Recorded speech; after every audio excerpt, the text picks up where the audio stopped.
It's pretty funny when you talk about basketball and tanking. In recent years, more and more GMs have tried to opt to outright basically gut their teams of any talent that they have in the hopes of clearing cap space. They'll trade their any assets that they have in terms of expiring contracts, or in the hopes of trying to develop through the draft with multiple draft picks, and trying to get the bona fide superstar.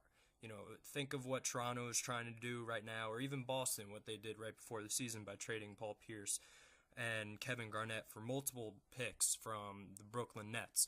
And they're trying to kind of take the foundation that the Oklahoma Thunder have set in trying to draft stars like a Russell Westbrook or a Kevin Durant. And recently, over the past 5 years, you've really needed 2 or 2.5 stars to really win in the NBA these days. And I say 2.5 stars because you have LeBron and Wade, who are the real stars, and then you have Chris Bosh, who's kind of like the third star, but he doesn't produce like a real star, like 20 points, 10 rebounds, and he is kind of like a half star.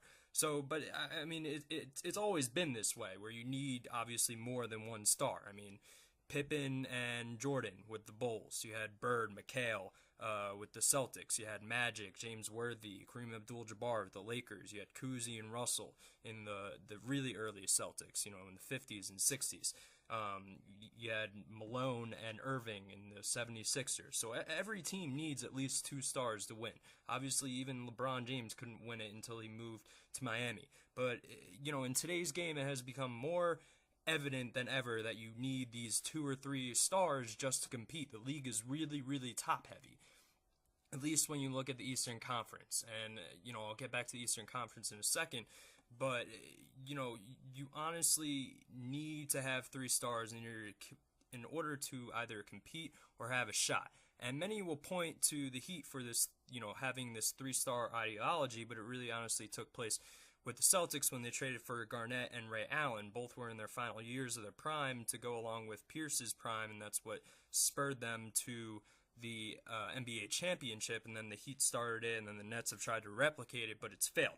So the reason I'm really talking about all this tanking in basketball is because, I want to look at the Chicago Bulls, and I think the Bulls are in a really precarious position, and if they use the rest of this season to their advantage, I think they can really take advantage of this whole tanking ideology that the NBA has kind of grown into with the lottery and the whole making of 3 stars. Derrick Rose is going to miss another year of basketball.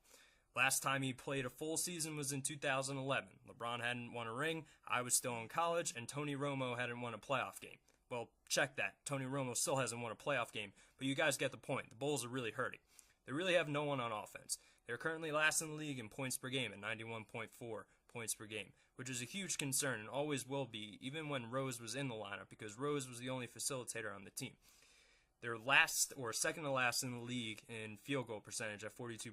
The only team that's worse is the Charlotte Bobcats. They're also the worst team in terms of three-point percentage. So, they obviously can't score without Derrick Rose. They can hardly do it with Derrick Rose. But, the rest of the team is good enough in other areas to be really, really competitive. They're 8th in rebounds, points per game at 44.5, and are ranked 12th in assists. So, that's all fine and dandy that they have a really well-rounded team, but when you don't have a guy you can go to when the shot clock's going down, it really hurts your team. And what I'm trying to allude to is to really hear my point here. So I'm a big Bill Simmons fan. I watched all the previews they did on Grantland and some of the Bird Messer stuff, which is really interesting. If you have a chance to go on Grantland and their YouTube channel, you should watch it. Also listen to ESPN's Colin Cowherd in the morning, who made a really interesting point, one I want to echo with the Bulls.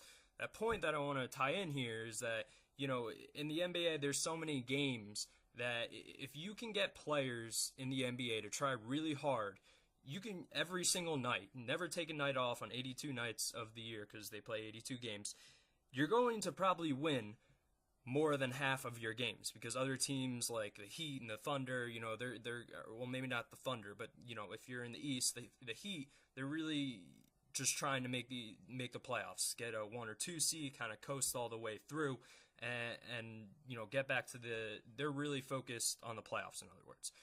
So My point being is that no one is better than the Bulls in terms of their head coach, Tom Thibodeau, in terms of getting the most out of his talent and getting guys to play their hardest. The job he has done without a star is incredible. Just look at last year. I mean, they won 48 games. They upset the Brooklyn Nets, who were a 4 seed, which leads me to my next point. Why aren't the Bulls tanking? They're currently 7th in the depleted East, and if the playoffs started today, they would have a record of 13-18. So they'd be in the playoffs. They take themselves out of the lottery completely. If, extrapolating that over a whole entire season, they'll likely finish a game or two above 500, make the playoffs because the East is so bad that you'll probably see one or two teams make the playoffs with a below 500 record. So taking them out of lottery contention. So again, why aren't they tanking? In a year where this is probably the best draft since 2003 with LeBron, Carmelo, since 2003 with LeBron and Carmelo and Wade and Bosh. What do you want to pair your best player in Derrick Rose with a guy who can also be really good and think Kentucky with Randall. You had Wiggins in Kansas. You have Joel Embiid in Kansas as well. You have Jabari Parker, Duke.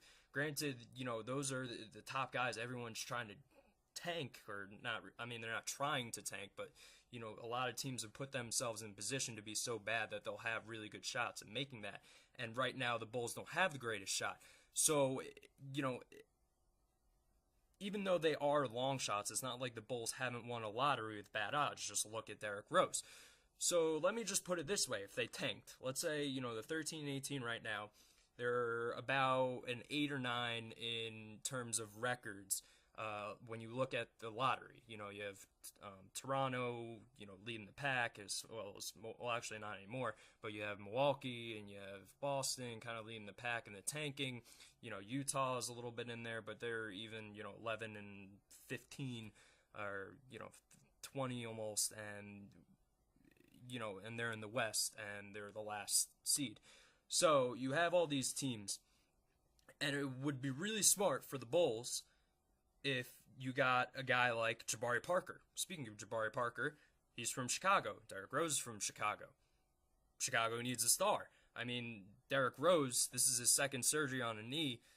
He can't do it all, and I think you've seen that, and I think that's why his knees have given out. Part of it's also his style, where he's going balls to the wall, all the time. But if you look at Rose, he's probably not going to be the same player as he was even after one knee surgery. After two, he definitely won't be. He'll probably still average 20 points, 6 assists, and be really explosive. But you're going to need a second banana either way. You're going to need a Pippen to, his Jordan. In other words, Rose would be the Jordan, and Pippen would be Jabari Parker. So, what happens if he doesn't come back even at 75%? Because even if he comes back at 75%, he's still not the Derrick Rose that you had a couple years ago, so you're going to need a star. Imagine, if he only comes back at 75%, you have a broken star and a bunch of parts that were basically brought in to supplement Derrick Rose's strengths. And, the way he plays, he carries the offensive burden. I think you could see that.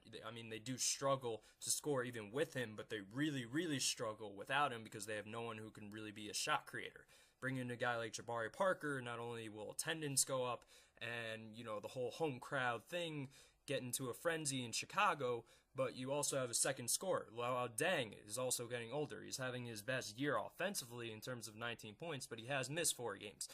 Noah, always battles injuries. Jimmy Butler has missed 11 games so far this season, battling injuries. But imagine a team with Parker at the 3, Rose at the 1, Jimmy Butler at the 2, Gibson or Boozer at the 4, and then Noah at the 5. That's a really strong team. You have 2 scorers in Rose and Parker, guys who can create their own shots, and you have supplementary parts around it. Boozer can hit an outside jumper. Noah can work, do the dirty work on the inside with offensive boards, putbacks, all that stuff. Jimmy Butler and Noah are great defensive parts. All of them will buy in defensively. So it really makes sense. Maybe, right now you swing Deng for a big man. If you swing Deng for a big man, maybe you sell that guy on the fact that you can play with D Rose and, you pull one of these, hey, we'll rest you if you got a nagging injury. That way we can lose, get a good draft pick. It makes sense. And the second reason why they should really, really, really tank is because you don't want to be in the position like the Atlanta Hawks were in the 2000s. You don't want to be a 4 seed for 6 or 7 years and always be a 4 seed. You're never going to put yourself in position to win the championship, but you're going to be just good enough to be outside of the lottery, so you're not improving in any way.